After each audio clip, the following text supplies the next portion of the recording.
Hello, I'm Byron Broussard, and it's Juneteenth, and I would like to read a story, a little short story, and I think that the children will be able to plug into the Juneteenth experience and celebration, and it will help to start the dialogue about slavery, how bad it was, how great it was for it to end, and the long journey towards something better for us as a people. Here we go. The story of Henry Box Brown. It was written by Ellen Levine, and this is illustrated by Kadin Nelson. Henry Brown wasn't sure how old he was. Henry was a slave, and slaves weren't allowed to know their birthdays. Henry and his brothers and sisters worked in the big house where the master lived. Henry's master had been good to Henry and his family, but Henry's mother knew things could change. Do you see those leaves blowing in the wind? They're torn from the trees like slave children are torn from their families. One morning, the master called for Henry and his mother, and they climbed the wide staircase. The master lay in the bed with only his head above the quilt. He was very ill. He beckoned them to come closer.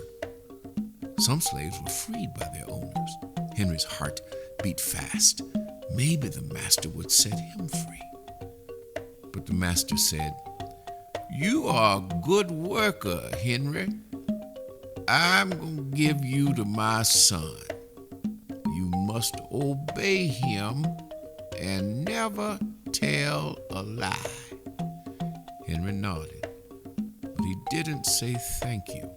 That would have been a lie. Later that day, Henry watched a bird soar high above the trees. Free bird, happy bird, Henry thought. Henry said goodbye to his family. He looked across the field. The leaves swirled in the wind. Henry worked in his new master's factory. He was good at his job. "Do you tear the tobacco leaf, boy?" the boss yelled at the new boy. He poked the boy with a stick. If you made a mistake, the boss would beat you. Henry was lonely, and one day he met Nancy, who was shopping for her mistress. They walked and talked and agreed to meet again. Henry felt like singing, but slaves didn't dare sing in the streets. Instead, he hummed all the way home. Months later, Henry asked Nancy to be his wife. When both their masters agreed, Henry and Nancy were married. Soon, there was a little baby, then another, and another. Henry knew they were blessed. They lived together even though they had different masters. But Nancy was worried. Her master had lost a great deal of money. "I'm afraid he'll sell our children," she said. Henry sat very still. Henry worked hard all morning. He tried to forget what Nancy had said. His friend, James, came running into the factory and he whispered to Henry, "Your wife and children just got sold at the slave market." "No!" cried Henry. Henry couldn't move. He couldn't think. He couldn't work. "Twist that tobacco!" the boss poked Henry. Henry twisted tobacco leaves. His heart twisted inside his chest. At lunchtime, Henry rushed to the center of town. A large group of slaves was tied together. The owner shouted at them. Henry looked for his family. "Father! Father!" Henry watched his children disappear down the road. Where was Nancy? He saw her the same moment she saw him. When he wiped away his tears, Nancy too was gone. Henry no longer sang. He couldn't hum. He went to work, and at night he ate supper and went to bed.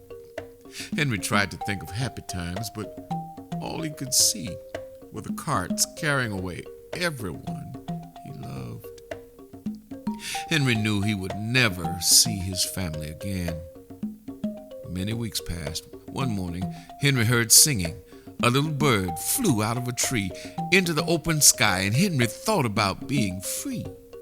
But how? As he lifted a crate, he knew the answer. He asked James and Dr. Smith to help him. Dr. Smith was a white man who thought slavery was wrong. They met early the next day at an empty warehouse. Henry arrived with a box. "I will mail myself to a place where there are no slaves," he said. James stared at the box, then at Henry. "What if you cough and somebody hears you?" "I will cover my mouth and hope," Henry said. Dr. Smith wrote on the box, "To William H. Johnson, Arch Street, Philadelphia, Pennsylvania." Henry would be delivered to friends in Philadelphia. Then he printed on the crate in big letters, "This side up with care." Henry needed an excuse to stay home, or the work boss would think he had run off. James pointed to Henry's sore finger, but Henry knew it wasn't bad enough. He opened a bottle of oil of vitriol. "No!" cried James. Henry poured it on his hand, and it burned his skin to the bone. Now the boss would have to let him stay home. Dr. Smith bandaged Henry's hand, and they arranged to meet the next morning at 4 o'clock. The sun wasn't up yet when Henry climbed into the box. "Ready," he said. James nailed down the lid, and Dr. Smith and James drove to the station. The railway clerk tipped the box over and nailed a paper to the bottom, and Dr. Smith begged the clerks to be careful, but they didn't listen. They threw the box into the baggage car. Boom! Hours passed. Henry was lifted up and thrown again, upside down. He heard waves splashing. This must have been the steamboat headed for Washington, D.C. The ship rolled smoothly, but Henry was still upside down. Blood rushed to his head, his face got hot, his eyes ached. He thought his head would burst, but he was afraid to move. Someone might hear him. "I'm tired of standing," someone said. "Why don't we move that box and sit on it?" said another. Henry held his breath.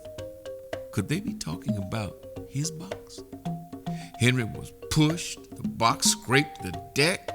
Now he was on his right side, now on his left, and suddenly right side up. "What do you think is in here?" said the first man. "Mail, I guess," said the other. "I am mail," thought Henry, but not the kind they imagined. Henry was carried off the steamboat and placed in a railroad car, this time head up. He fell asleep on the rattling song of the train wheels. He awoke to a loud knocking. "Henry, are you all right in there?" "All right," he answered. The cover was pried open. Henry stretched and stood up, and 4 men smiled at him. "Welcome to Philadelphia." At last, Henry had a birthday, March 30th, 1849, his first day of freedom. And from that day on, he also had a middle name. Everyone called him Henry Box Brown. That's the end. I hope you enjoyed the story. I hope that it adds something to your family. And I also hope that you celebrate this Juneteenth in peace.